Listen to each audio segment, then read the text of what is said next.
والصلاة والسلام على خاتم النبيين أما بعد فأعوذ بالله من الشيطان الرجيم بسم الله الرحمن الرحيم پڑھیے الصلاة والسلام عليك يا رسول الله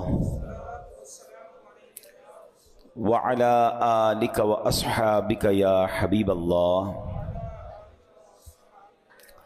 الصلاة والسلام عليك يا نبي الله وعلى آلك وأصحابك يا نور اللہ۔ درود پاک پڑھنے کے بے شمار فضائل و برکات ہیں۔ بڑی مشہور حدیث ہے، اللہ کے نبی علیہ الصلوۃ والسلام فرماتے ہیں کہ جو جمعہ کے دن 200 بار درود پاک پڑھے اللہ اس کے 200 برس کے گناہ معاف فرما دیتا ہے۔ تو یہ ہمیں غور کرنا ہے اور ہمیں جمعے کے دن کثرت سے درود پاک پڑھنا ہے۔ آئیے مل کر محبت کے ساتھ بآواز بلند درود پاک پڑھ لیں۔ صلو علی الحبیب صلی اللہ تعالی علی محمد صلی اللہ علیہ وسلم۔ قرآن پاک کی وہ آیتیں جس میں رب کریم نے مومنوں سے براہ راست بات کی ہے، مسلمانوں سے براہ راست بات کی ہے اور فرمایا یا ایھا الذین آمنو، اے ایمان والو۔ وہ ہم نے انشاءاللہ سیریز کو لے کے چلنا ہے اور ہم نے اس بیان کا یا اس ٹاپک کا نام رکھا ہے قرآن کی باتیں۔ تو پہلی آیت ہم کور کر چکے تھے جس میں نبی پاک علیہ الصلوۃ والسلام کی شان بڑے شاندار انداز میں سورہ بقرہ کی وہ آیت تھی جس میں ہمیں یہ بتایا گیا تھا کہ اے ایمان والو پیارے آقا سے بات کیسے کرنی ہے، ان کو راعنا نہیں کہنا، ان کو انظرنا کہنا ہے۔ آج جو ہم نے آیت پڑھنی ہے قرآن پاک کی، جس آیت کو سمجھنا ہے، یہ بھی قرآن پاک کی سورہ بقرہ کی آیت ہے، پارہ نمبر 2 ہے اور آیت نمبر 153 ہے۔ بیوٹیفل آیت and so many good lessons from that آیت۔ اب وہ آیت کون سی ہے؟ بسم اللہ الرحمن الرحیم، یا ایھا الذین آمنوا استعینوا بالصبر والصلاۃ ان اللہ مع الصابرین۔ ترجمہ اس کا کیا ہے؟ اے ایمان والو صبر اور نماز سے مدد مانگو، بے شک اللہ صابروں کے ساتھ ہے۔ اب یہاں بہت خوبصورت باتیں ہمیں سیکھنی ہیں کہ صبر اور نماز سے مدد مانگو۔ قرآن ہمیں راستہ بتا رہا ہے کہ آپ کو ہیلپ چاہیے تو صبر اور نماز کے ذریعے آپ نے ہیلپ لینی ہے۔ اب اس کا مطلب یہ ہوا کہ عبادات کی ادائیگی، گناہوں سے رکنے اور نفسانی خواہشات پورا نہ کرنے پر صبر کیا جائے، اور نماز چونکہ تمام عبادات کی اصل ہے، اہل ایمان کی معراج ہے، اللہ اور بندے کے درمیان ایک بیوٹیفل کانٹیکٹ ہے، تو اس لیے اس سے بھی مدد طلب کرنے کا حکم دیا گیا ہے۔ یہ بھی یاد رہے کہ بدن پر باطنی اعمال میں سب سے سخت صبر ہے اور ظاہری اعمال میں سب سے مشکل نماز ہے۔ یہ بڑی اہم بات ہے۔ کچھ اعمال وہ ہیں جن کا تعلق دل سے ہوتا ہے، انسائٹ ہوتا ہے۔ انسائٹ اعمال میں سب سے مشکل کام کیا ہے؟ صبر کرنا۔ اور ظاہری عبادتوں میں، جسمانی عبادتوں میں سب سے مشکل کام کیا ہے؟ نماز پڑھنا۔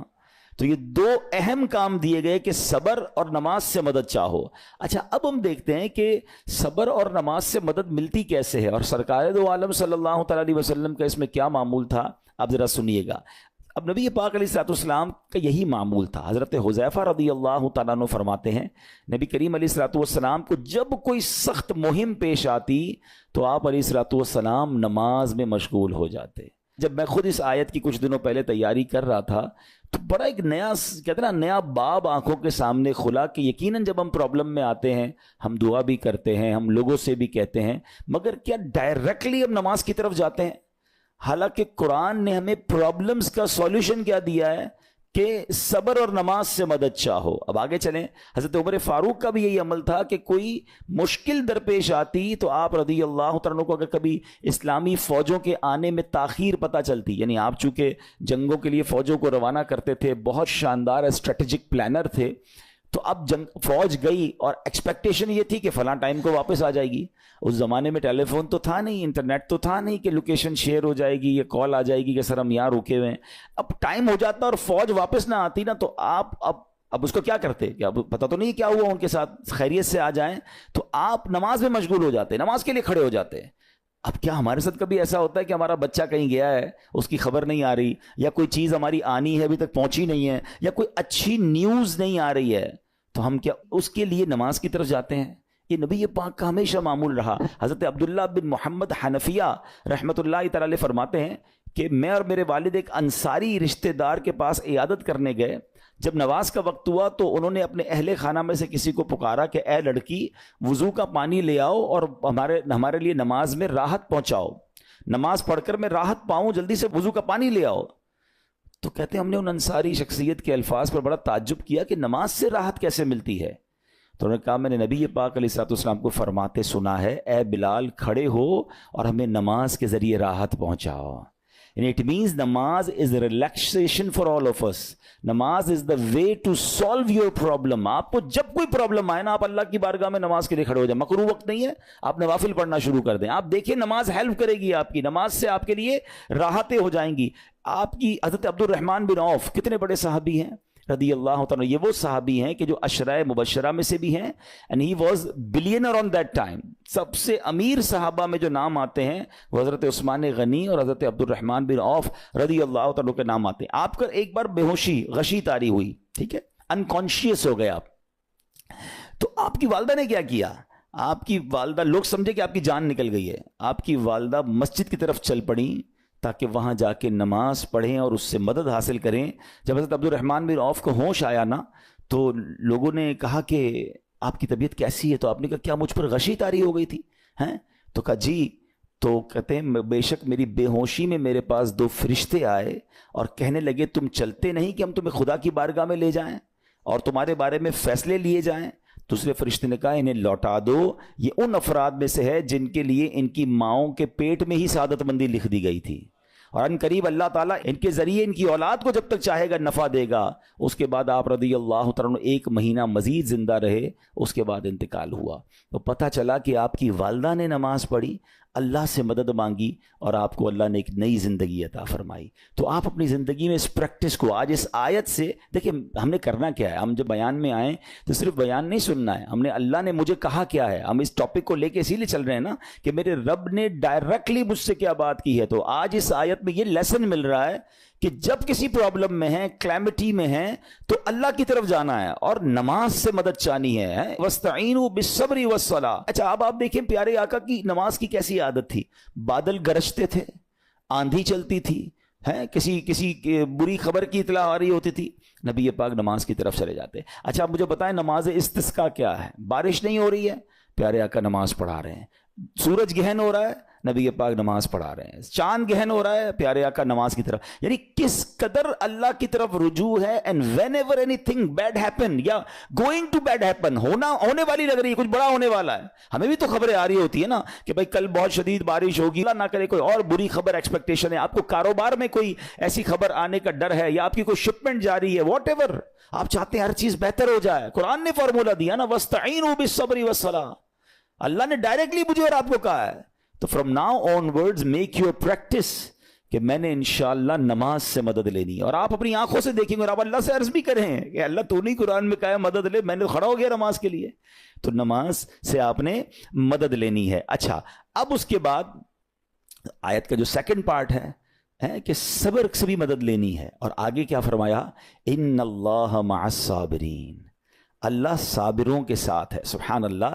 اس کا مطلب یہ ہوا کہ اللہ تعالیٰ اپنے علم و قدرت کے ساتھ ویسے تو ہر کسی کے ساتھ ہے, لیکن یہاں صبر کرنے والوں کا خاص ذکر اس لیے ہوا تاکہ انہیں معلوم ہو جائے کہ اللہ تعالیٰ ان کی مشکلات کو دور فرما دے گا.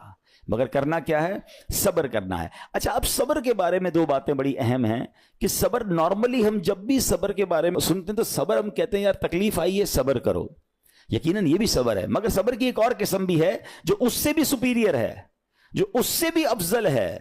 اور وہ کیا ہے, گناہ کے لیے دل چاہے, حرام کے لیے دل چاہے, نفسانی خواہشات برا کام کروانا چاہ رہی ہیں اور بندہ اس پر صبر کرے.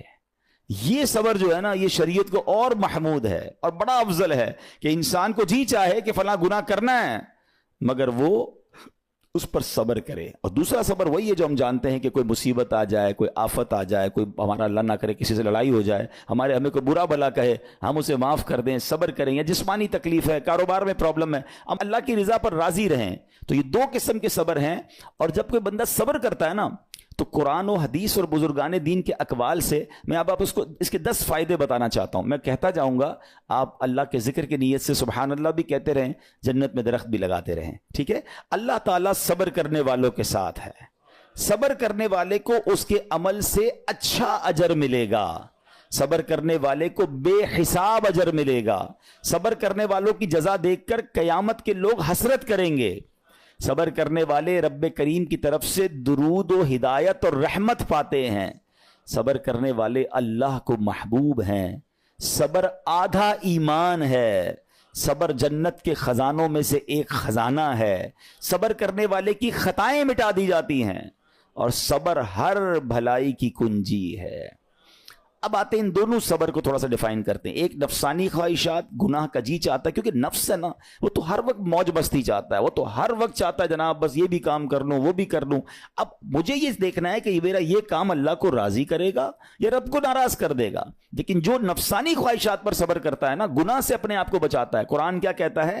وَأَمَّا مَنْ خَافَ مَقَامَ رَبِّهِ وَنَهَى النَّفْسَ عَنِ الْهَوَىٰ فَإِنَّ الْجَنَّةَ هِيَ الْمَأْوَىٰ. اور رہا وہ جو اپنے رب کے حضور کھڑے ہونے سے ڈرا اور نفس کو خواہش سے روکا, تو بے شک جنت ہی اس کا ٹھکانہ ہے. دل چاہ رہا ہے, شیطان کہہ رہا ہے کر لے, کوئی دیکھنے والا نہیں ہے, علاقہ بھی چینج کر لیا, شہر بھی تبدیل ہو گیا, nobody here to watch you, مگر اللہ دیکھ رہا ہے. اچھا نارملی اگر غور کریں ہم گناہ کرتے کیوں ہیں؟ جتنے بھی گناہ ہیں, what ever the list of گناہ اٹھائیے, کوئی شراب پیتا ہے, کوئی بدکاری کرتا ہے, معاذ اللہ کوئی جوا کھیلتا ہے, کوئی جناب بے حیائی کرتا ہے, گندی چیزیں دیکھتا ہے یا جھوٹ بولتا ہے, واٹ ایور, ان تمام گناہوں میں تھوڑی سی لذت ہے, ٹیسٹ.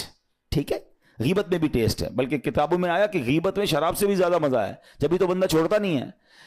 اچھا لیکن یہ تمام ٹیسٹ میں ایک بڑی اہم بات اب میں کہنے جا رہا ہوں. یہ بزرگ نے بڑی کمال کی ون لائنر ہمیں دے دیا ہے. وہ کہتے ہیں کبھی بھی لذت کے لیے گناہ مت کرنا, کیونکہ لذت ختم ہو جائے گی, گناہ کا جواب اور پنشمنٹ باقی رہ جائے گی.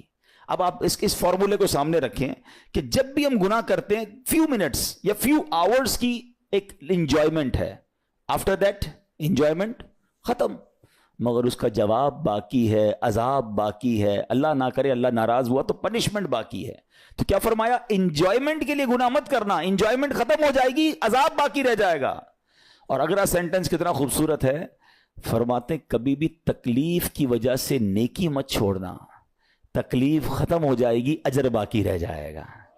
اب مثال دیتا ہوں, اس کی 2-3 ایگزامپل سمجھیے. گناہ کی ایگزامپل تو آپ سمجھ گئے کہ کوئی بھی تھوڑی دیر کا گناہ کرتا ہے, لذت پاتا ہے, وہ گناہ ختم, عذاب باقی. اب نیکی میں کیا ہوتا ہے؟ فجر کے لیے اٹھنا, نیند آ رہی ہے, دل نہیں چاہ رہا, آپ اٹھے, آپ نے وضو کیا, فجر پڑھا, وہ اٹھنے کی تکلیف تو ختم ہو گئی نا, واپس سونا ہے تو سو جائیے, مگر فجر کا اجر اور ثواب باقی رہ گیا ہے. رمضان کے روزے ڈیفیکلٹ ہیں, لیکن افطار کے بعد تکلیف ختم ہو جاتی ہے, ہم کھاتے پیتے ہیں, موج کرتے ہیں, مگر ثواب باقی رہ جاتا ہے. کبھی کبھی آپ کو کوئی مسجد کے میں بلاتا ہے, یار چلو بھائی بیان ہو رہا ہے, اجتماع ہو رہا ہے, کوئی نیکی کی بات ہو رہی ہے, نہیں یار دل نہیں چاہ رہا, آپ آ گئے, آدھے 1 گھنٹہ بیٹھے, پھر چلے گئے, وہ آپ کا جو ٹینشن تھا یا پریشر تھا وہ ختم ہو گیا, مگر ثواب باقی رہ گیا. تو اب اس فارمولے کو یاد رکھیے گا, جب بھی گناہ آپ کی طرف آئے نا, آپ سوچیں کتنی دیر کا فائدہ ہے. 1 گھنٹہ دوستوں کے ساتھ بیٹھوں گا, بری باتیں کروں گا, 2 گھنٹے فلم دیکھوں گا, 2 ڈھائی 3 گھنٹے, بس اس کے بعد جواب تو باقی ہے نا, قیامت تک اللہ کو جواب دینا پڑے گا. نہیں یار مجھے انجوائمنٹ کے لیے گناہ نہیں کرنا ہے. اور جب کوئی نیکی کا کام آئے اور آپ کو لگے یار دل نہیں چاہ رہا, مزہ نہیں آ رہا, بوریت ہوگی, چھوڑنا یار, تو بندہ سوچے کتنی دیر کی نیکی ہے, آدھے گھنٹے کی, 1 گھنٹے کی, بس 2 گھنٹے کی, اور ثواب باقی رہ جائے گا. Let's do it. اگر یہ بات سمجھ آ گئی نا آپ کو, تو انشاءاللہ دیکھیے گا گناہ سے بچنا اور نیکیاں کرنا آسان ہو جائے گا. تو اب کیا فرمایا قرآن نے کہ جس نے اپنے نفس کو روکا, کیا خوبصورت آیت ہے, وَأَمَّا مَنْ خَافَ مَقَامَ رَبِّهِ وَنَهَى النَّفْسَ عَنِ الْهَوَىٰ, اور رہا وہ جو اپنے رب کے حضور کھڑے ہونے سے ڈرا اور نفس کو خواہش سے روکا, تو بے شک جنت ہی اس کا ٹھکانہ ہے. اور ایک اور جگہ کمال سے فرمایا, وَلِمَنْ خَافَ مَقَامَ رَبِّهِ جَنَّتَانِ, مبارک ہو ان کو جو اللہ سے ڈرتے ہیں نا, صبر کرتے ہیں, گناہ نہیں کرتے, رک جاتے ہیں. قرآن کہتا ہے جو اپنے رب کے حضور کھڑے ہونے سے ڈرے اس کے لیے 2 جنتیں ہیں. ایک نہیں 2 جنتیں ہیں، سورہ رحمان کی آیت ہے.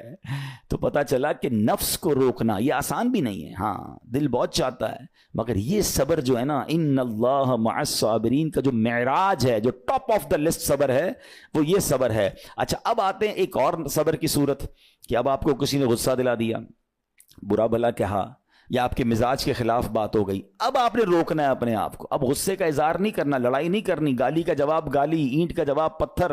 انگریزی کا مقولہ ہے نا ٹٹ فار ٹیٹ، جیسے کو تیسا. نہیں، یہ ہماری شریعت ہمیں نہیں سکھاتی. اچھا آج کل کسی کو کہو نا یار آپ کیوں یار لڑائی کر رہے ہیں، بھائی میں جواب نہ دوں تو لوگ سمجھیں گے کمزور آدمی ہوں، مجھے اپنا روب بھی تو رکھنا ہے، میں بھی تو پتا چلے کون ہوں، اپنا بتاؤں تو صحیح کون ہوں. سچی بات پتہ ہے کیا ہے؟ جو ٹٹ فار ٹیٹ کرتا ہے، گالی کا جواب گالی سے دیتا ہے نا، وہ واقعی بتا دیتا ہے وہ کون ہے. وہ اپنا تعارف کروا رہا ہوتا ہے کہ یہ بھی ایسا ہے، میں بھی ویسا ہی ہوں. او بھائی. اچھا پھر ایک اور عجیب جملہ بڑا مشہور ہے آج کل، جناب ہم شریف کے ساتھ شریف ہیں، ہم بدماش کے ساتھ بدماش ہیں. مجھے آج تک سمجھ نہیں آئی یہ کون سا بٹن لگا ہوا ہے آپ کے اندر کہ شریف کے ساتھ آپ شریف ہو جاتے ہیں، بدماش آتا تو آپ بھی بدماش ہو جاتے ہیں. جناب والا، شریف آدمی شریف کے ساتھ بھی شریف ہوتا ہے، بدماش کے ساتھ بھی شریف ہوتا ہے. جب بھی تو وہ غلط آدمی اچھا ہوگا نا. نبی پاک علیہ الصلوۃ والسلام نے گالیاں سن کر دعائیں دی ہیں، پتھر برسانے والوں کو بھی دعائیں دی ہیں، مگر ہم تو تیار ہی رہتے ہیں یار میں بتاؤں گا اس کو میں کون ہوں. ایک گالی دی ہے میں اس کے ساتھ پشتوں کو گالیاں دوں گا. تو پھر آپ بھی ویسے ہی ہو گئے نا جناب. حدیث پاک کیا ہے؟ ہو از مور اسٹرانگر، ہو از مور پاورفل. اللہ کے حبیب علیہ الصلوۃ والسلام فرماتے ہیں کہ بہادر وہ نہیں، یہ بخاری شریف کی حدیث ہے، بہادر وہ نہیں جو پہلوان اور دوسرے کو پچھاڑ دے، بلکہ بہادر وہ ہے جو غصے کے وقت اپنے آپ کو قابو میں رکھے. اصل بہادری یہ ہے. تو اگر آپ نے واقعی صبر سے مدد لینی ہے، ان اللہ مع الصابرین کا مجدہ لینا ہے، تو بدلے نہیں لینا ہے، معاف کرنا ہے. ذرا مل کر میرے ساتھ شب قدر کی دعا دہرائیے گا. اللہم انک عفو کریم تحب العفو فاعف عنی. اللہم انک عفو کریم تحب العفو فاعف عنی. اللہم انک عفو کریم تحب العفو فاعف عنی. What is the meaning? اس دعا کا معنی کیا ہے؟ اللہم انک عفو، اے اللہ تو معاف کرنے والا ہے، تحب العفو معافی کو پسند کرتا ہے، فاعف عنی اللہ مجھے بھی معاف کر دے. ہم کیا کہہ رہے ہیں اللہ سے؟ اللہ مجھے معاف کر دے، میرے سارے اگلے پچھلے گناہ معاف کر دے. مگر دیر از اے کوسچن، آپ نے معاف کر دیا سب کو؟ بندہ کہتا نہیں میں تو انتظار میں بیٹھا ہوں، میں تو موقع کی تلاش میں، بس موقع ملے پھر بتاؤں گا میں کون ہوں. ہاتھ میں آ نہیں رہا بندہ، ٹرائی کر رہا ہوں کسی جگہ آ جائے، بس کوئی اس کے پیسے ویسے آ جائیں، کوئی اس کا معاملہ میرے پاس آ جائے، بس پھر دیکھو کیا کرتا ہوں. بیٹھے اس انتظار میں بیٹھے بہت سارے لوگ. کمال ہے یار. یعنی دشمنیاں پالی ہوئی ہیں، رشتہ داریاں کاٹی ہوئی ہیں، دوستوں کے پاس جا نہیں رہے ہیں، میاں بیوی میں لڑائی ہے، ایک سوری کے لیے بیوی گھر بیٹھی ہے، وہ کہتی شوہر سوری کہہ دے تو میں آ جاؤں گی، شوہر کہتا ہے بیوی معافی مانگ لے تو میں لے آؤں گا. ارے بھائی کوئی بھی آگے بڑھ کے معافی کر لو بھائی، اللہ سے معافیاں مانگ رہے ہو، بندوں کو معاف کرنے کے لیے کوئی تیار نہیں ہے. مجھے خود بتائے نا یہ کیسی دعا ہے کہ اے اللہ تو مجھے معاف کر دے، میں نے کسی کو معاف نہیں کرنا. یہ بنتی ہے دعا؟ اللہ سے پتہ ہے کیا کہیں؟ اے اللہ میں نے بندہ ہو کر تیرے سارے بندوں کو معاف کر دیا ہے، تو سب سے بڑا معاف کرنے والا ہے نا، اللہ تو بھی مجھے معاف کر دے. Look at the way to talk. یہ مزہ ہے نا بات کرنے کا، پھر دعا کرنے کا لطف بھی آئے گا آپ کو. تو دشمنیاں نہ رکھیں، غصے پر قابو پائیں، معاف کریں. ایک حدیث سن لیجئے، لرزا دیتی ہے، ڈرا دیتی ہے. اللہ کے نبی علیہ الصلوۃ والسلام فرماتے ہیں جو رحم نہیں کرتا اس پر رحم نہیں کیا جاتا. حدیث کا خلاصہ ہے. اور جو معاف نہیں کرتا اسے معاف نہیں کیا جاتا. اب بتائیے ہم معاف کرتے ہیں؟ ہم رحم کرتے ہیں؟ ہم کہتے ہیں اللہ ہم پر رحم کرے، ہم کسی پر رحم نہ کریں. نہیں ہوگا رحم. پہلے اپنے اندر تو لائیے یہ باتیں. اب ایک آیت سنیے گا اس کے تحت ایک واقعہ، اور پھر میں بیان کو کنکلوڈ کرتا ہوں. اللہ کریم ارشاد فرماتا ہے الذین ينفقون فی السراء والضراء والکاظمین الغیظ والعافین عن الناس واللہ یحب المحسنین. قرآن میں رب فرماتا ہے وہ جو خوشحالی اور تنگ دستی میں اللہ کی راہ میں خرچ کرتے ہیں. یہ بڑی خوبصورت بات ہے. یہ غریب اسلامی بھائیوں کے لیے بھی مدنی پھول ہے. امیر تو خرچ کرتا ہے نارملی، غریب خرچ نہیں کرتا اللہ کی راہ میں. ہمارے قبلہ مفتی قاسم صاحب نے تفسیر قرآن صراط الجنان میں ایک بڑی پیاری بات لکھی. آپ کہتے ہیں پوری دنیا کے امیروں کا سروے کر لینا، ان کی جو پیسے بڑھنے کی ایک وجہ یہ بھی ہوتی ہے کہ وہ کہیں نہ کہیں چیریٹی کر رہے ہوتے ہیں، مدد کر رہے ہوتے ہیں. وہ مدد اور وہ نیکی ان کے پیسے بڑھا رہی ہوتی ہے. اور پوری دنیا کے غریبوں کا سروے کریں تو ان میں سے بڑی تعداد وہ جو خرچ ہی نہیں کرتی اللہ کی راہ میں. کہتے ہیں ہم کیا خرچ کریں، ہم تو غریب ہیں، ہم پر لوگ خرچ کریں. میں آپ کو فارمولا دے رہا ہوں اور یہ قرآن سے دے رہا ہوں. جو تنگی میں بھی اللہ کی راہ میں خرچ کرتے ہیں, جو خوشحالی میں بھی خرچ کرتے ہیں. آپ تنگی میں آپ روپیہ خرچ کریں, یہ نہیں کہتے آپ 10,000 روپے خرچ کریں, جتنی آپ کی حیثیت. یہ کاروبار ہے, آپ 1 روپیہ دیں گے اور آئے گا, آپ 10 روپے دیں گے اور آپ کسی نہ کسی نیکی کے کام میں خرچ کرتے رہیں, آپ غربت سے باہر آ جائیں گے. If you want to take out yourself from that problem, آپ آئیں اللہ کی راہ میں خرچ کرنا شروع کریں. قرآن کہہ رہا ہے کہ جو تنگی اور خوشحالی میں اللہ کی راہ میں خرچ کرتے ہیں. اور اگلا پارٹ کتنا خوبصورت ہے, فرمایا والکاظمین الغیظ والعافین عن الناس, فرمایا اور غصہ پینے والے اور لوگوں سے درگزر کرنے والے. انعام کیا ہے؟ واللہ یحب المحسنین, اور اللہ نیک لوگوں سے محبت فرماتا ہے. اور پھر ہاں, زندگی میں کلیمٹیز, پرابلم, بیماریاں, مشکلیں, قرآن خود کہتا ہے کہ من قریب تمہیں آزمائیں گے. کبھی بیماری آئے گی, کبھی بھوک آئے گی, کبھی مال کم ہو جائیں گے, کبھی ڈسٹربنس آئے گی, خوف آ جائے گا. تو بی ریڈی فار دیٹ, صبر کرنا ہے, کیونکہ اللہ نے فرمایا وبشر الصابرین, صبر کرنے والوں کے لیے خوشخبری ہے. تو اللہ کرے کہ یہ بات ہمیں سمجھ آ جائے اور ہم اس آیت پر عمل کرنے والے بن جائیں, تو زندگی بڑی آسان ہو جائے گی. یہاں ایک میں عقیدے کی بات بھی کلیریفائی کر دوں. کچھ لوگوں کو بعض اوقات کنفیوژن ہوتی ہے یا لوگ کنفیوژن کریٹ کرتے ہیں. مجھے ایک بات بتائیے گا کہ اللہ کیا کہہ رہا ہے, وَاسْتَعِينُوا بِالصَّبْرِ وَالصَّلَاةِ, اے ایمان والو صبر سے اور نماز سے مدد چاہو. کیا صبر اور نماز خدا ہیں؟ بتائیے, نہیں ہے نا, اللہ تو نہیں ہے. ہم صبر اور نماز کی عبادت تو نہیں کرتے. تو جب قرآن کہہ رہا ہے کہ صبر اور نماز سے مدد مانگو, تو غیر اللہ سے مدد مانگنے کا درس تو ہمیں قرآن دے رہا ہے. تو اس کا مطلب یہ ہوا کہ اللہ کے سوا کسی چیز سے یا کسی شخصیت سے مدد لینے کا مقصد یہ نہیں ہوتا کہ ہم اس کی عبادت کر رہے ہیں. اگر آج کے دور میں کوئی اللہ کے نبی سے کہتا ہے کہ یا رسول اللہ انظر حالنا, یا بھر دو جولی میری یا رسول اللہ, تو یہاں کوئی شرک کی بات نہیں ہے. کیوں کہ یہاں یہ نیت نہیں ہے کہ ہم ان کو خدا مان رہے ہیں, یا یہ بھی نیت نہیں ہے. ایک عقیدہ کلیئر کر دیتا ہوں, پوری دنیا میں عاشقان رسول کا یہی عقیدہ ہے کہ کوئی نبی, کوئی صحابی, کوئی ولی اپنی طرف سے کسی کو کچھ نہیں دے سکتا. وہ سب رب کے محتاج ہیں. اللہ کسی کا محتاج نہیں ہے. جو اللہ کا ہے وہ اس کا اپنا ہے. ہاں, اللہ نے اپنے مخصوص بندوں کو کچھ عطائیں کی ہوئی ہیں, کچھ پاورز دیے ہوئے ہیں, وہ اللہ کی عطا سے اگر کسی کو تقسیم کرتے ہیں تو اس میں کوئی پرابلم نہیں ہے. قرآن کہہ رہا ہے اے ایمان والو صبر اور نماز سے مدد چاہو. یہاں ایک اور بات سمجھنی ہے. دنیاوی طور پہ بھی کیا ہوتا ہے کہ آپ کوئی باس ہوتا ہے, اپنے کسی مینیجر کو پاور آف اٹارنی دے دیتا ہے کہ یہ تمہارے پاس اس پراپرٹی کا پاور ہے, تمہارے پاس فلاں چیز کا پاور ہے. وہ اس پاور کے بہاف پر وہ کام کر دیتا ہے, مگر کوئی یہ نہیں کہتا کہ he is the owner. Actually he have attorney, he have power of attorney. بالکل ہمارا بھی عقیدہ یہ ہے کہ اللہ نے اپنے کچھ مخصوص بندوں کو, اپنے پیاروں کو کچھ اختیارات عطا فرمائے ہیں, اور جب وہ ان اختیارات پر عمل کرتے ہیں تو ایکچولی وہ اللہ ہی کی عطا ہے. ہاں, دنیا میں اگر کوئی یہ سمجھتا ہے کہ کوئی شخصیت یا کوئی بزرگ یا کوئی اللہ والے اپنی طرف سے دیتے ہیں, رب کا اس میں کوئی دخل نہیں, تو یہ شرک ہے, یہ بات درست نہیں ہے.